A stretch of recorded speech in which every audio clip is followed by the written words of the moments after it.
'Twas just before Christmas, and Spencer, Kira, Warren, Lydia, and Ezra couldn't wait because Santa was coming to visit at 8. He needed some help from his pals. He was late making toys for good boys and gals. When Santa arrived, everyone shouted with glee. They sang and they danced and they laughed joyously. But now, Santa said, it's time, no more joking, because the big day is quickly approaching. Will you help me get everything ready? He asked. The kids nodded their heads and jumped up in a flash. Then he picked up the phone to call all the elves. He needed to know what was on the shelves, because whatever was left, they needed and quick.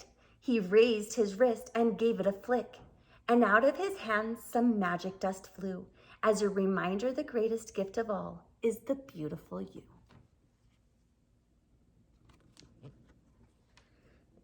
Then Santa said it was time for a book.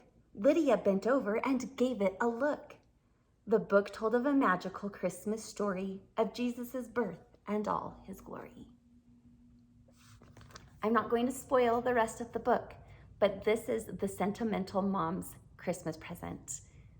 This is the present that in 20 years from now, as you make this a family tradition of reading it every Christmas Eve, that when your kids come home with your grandchildren and you open up this book to read to your grandchildren, they will look at the picture and they will point and they will say, look, there's my daddy when he was my age.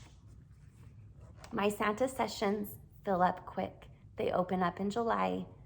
Go ahead and get subscribed to my newsletter so that I can make sure to get you in the know of when I will be opening these sessions up. They are magical. You only have a few years to